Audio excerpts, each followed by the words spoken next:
그러면 외국 국적분께서 대출을 받을 때는 크게 차이는 없었다고 생각은 들긴 해요. 네, 차이는 없었고 다만 이제 MCI, MCG 쓰는 거를 원래 한국인이면 4개, 이렇게 MCI 2개, MCG 네네네. 2개에서 이렇게 4개 쓸 수 있는데 MCI인가만 이제 2개 쓸 수 있는 걸로 MCG는 안 되고 그래서 방창한 카드가 2개. 2개밖에 못 쓰는 게 외국 국적일 때는 제약이 있는 네. 부분, 불리한 부분이라고 생각이 네네. 드는데 2개라도 쓸 수 있는 게 어딘가 그쵸. 라는 생각도 네. 드는 것 같아요. 그래서 앞으로 선생님이 낙찰받는 거에 대해서는 이 방창한 카드 하나 남은 거 요거를 어떻게 알뜰하게 써야 될지 그 부분하고 추후에는 사업자 대출 방향을 잡으면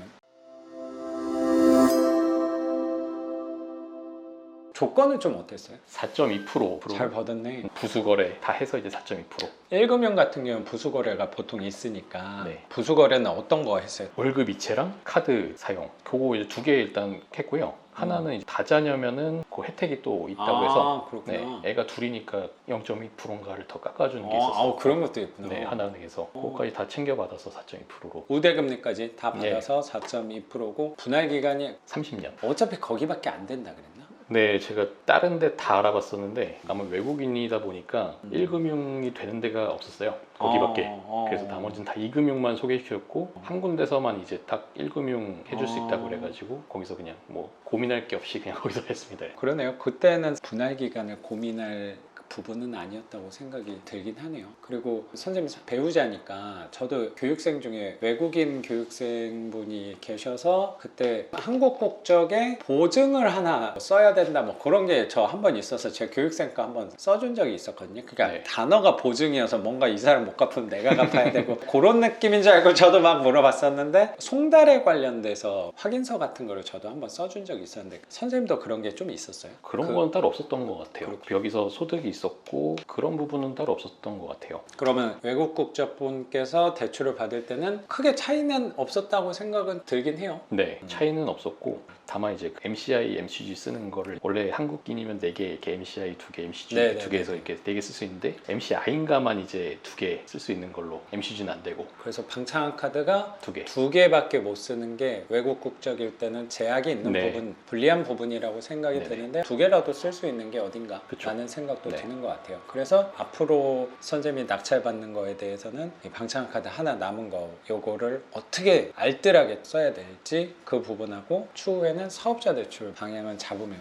될 것 같다는 생각이 들어요. 그렇게 대출도 잘 받은 거고 금리도 훌륭하게 악착같이 잘 찾아내셨다고 생각이 드는 것 같아요. 그러면 명도에 관해서 좀 여쭤볼게요. 네. 여기는 아까 말씀하셨듯이 세입자가 거주를 하셨었고 집 상태에서 느껴지는 거는 그래도 기간이 꽤 거주를 하셨다는 느낌이 드는데 얼마나 거주하신 분이었어요? 그분이 아마 4년 거주하신 걸로 알고 있어요. 4년 치고는 꽤 난장판이구나 라는 생각도 되게 들어요. 세입자분은 혹시 보증금 손해보는 건 없었어요? 보증금이 1,000만 원이었었고 전액 배당으로 다 받아가시는 걸로 해서 손해보는 것도 없었고 세입자랑 이렇게 마찰도 없었고 수월하게 명도 처리가 됐습니다. 낙찰받고 찾아간 거예요? 제가 그날 이제 입찰을 하러 갔을 때 저는 이제 의정부에 가서 입찰을 하고 있었고 와이프가 이제 인천에서 입찰을 하고 갔는데 그날이었구나. 네. 그래서 그 사모님이 저한테 전화 네네네. 주셨던 그 물건이구나. 네. 저는 이제 폐차를 하고 와이프가 이제 낙찰을 받았다 그래서 그러면은 네가 한번 가봐라, 판사 선생님 전화번호 알려줄 테니까 가서 한번 어떻게 하는지 물어보고 한번 가서 한번 해봐라 했고 와이프가 이제 선생님께 전화 드리고 여기 왔는데 아무도 안 계셔가지고 이렇게 메모를 남겨놓고 갔었습니다. 그리고 그날 저녁인가 아마 다음날 이제 세입자분께서 연락이 오셔가지고 자기는 이제 이사 갈 예정이고 처음에 경매당에서 약간 좀 당황스럽다고 얘기하셨고 자기 이사 갈 예정이니까 빼드리겠다 이렇게 하셔갖고 바로 네네. 보통 어떻게 해야 되나요? 라고 물어보는 경우가 되게 많은데 그분은 난 이사 갈 거다. 언제쯤 갈 거니까 확인서 달라. 그분은 경매에 대해서 어느 정도 조금은 파악은 하고 계셨던 것 같고 그래서 제가 선생님께 순서를 여쭤보고서 이제 그분한테 설명을 다 해드린 다음에 6월 초 정도에 이제 그때가 배당기일이니까 그때 빼주시면 될 것 같다. 그러면 낙찰받은 시점에서 두 두 달? 달, 예, 2달. 잔금을 빨리 치를 테니까 이제 그 배당 받고 나가실 수 있도록 해드리겠다 이렇게 하셔갖고 뭐 그분도 오케이 하셔갖고 그렇게 굉장히 순탄하게. 됐거든요.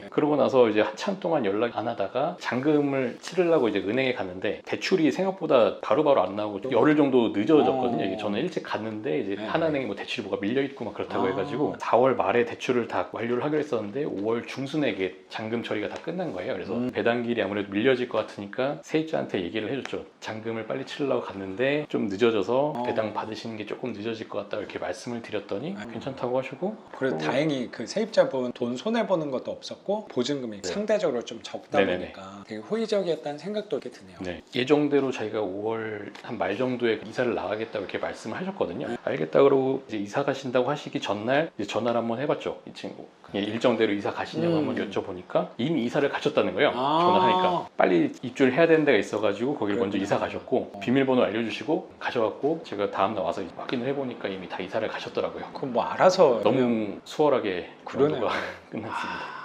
이 얘기만 들어봐도 첫 번째 집인데 선생님도 준비하고 공부하고 접근을 했지만 부딪힘이 많은 명도도 꽤 많거든요. 맞아요. 아무리 배당이 다 있다고 하더라도 거기서 욕심부리는 세입자분들도 꽤 계시는데 선생님이 그동안 어떻게 살아오셨구나가 좀 느껴지는 것 같아요. 너무나도 술술 잘 풀렸다고 생각이 들고 아 누구보다 부동산 운이 있는 분이구나라는 생각이 되게 드는 것 같아요. 선생님. 아 이게 아무나 이렇게 안 돼요. 첫 번째 부동산에서 낙찰 받는데 뭐 시행착오는 분명히 있었지만 이렇게 사모님이랑 투 채널로 해가지고 공격적으로 하다 보니까 낙찰도 그래도 빨리 받은 편인 것 같고 명도도 낙찰 받고 한 2달도 안 돼서 한 거면은 굉장히 선망. 그리고 집이 약간 걱정스러운 부분은 있지만 저거는 걱정은 지금 할 부분이라기보다 나중에 장마철 한번 지나고 갖고 있어 보고 그 다음에 고민해도 되지 않을까. 진짜 딱 4년 동안 비가 조금씩 젖어서 그렇게 된 거라면 그리고 또 세입자분이 신경을 또 덜 쓴 사람도 되게 많을 거예요. 관리 측면 때문에 그런 거라면 그렇게 또 고민할 부분이 아닐까.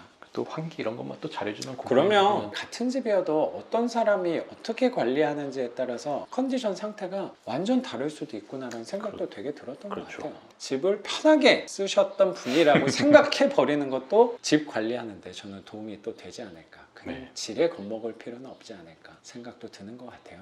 그러면 이사비도 안 되는 거네? 이사비 안 들었죠. 세입자랑 통화만 한 거였고 얼굴도 보지 않았다. 한 번도 만나본 적도 통화도 통화도 한 2번인가 밖에 안 해봤던 것 같아요. 문자로 조금씩 하고. 이게 가장 깔끔한 명도예요. 사실 명도할 때 저도 교육생분들이 연락 오면 그래도 이런 거 얘기할 때 만나서 이렇게 차도 마시면서 얘기해야 되는 거 아니냐라고 물어보시는 분들도 있는데 그것도 뭐 좋은 방법이라고 생각하는데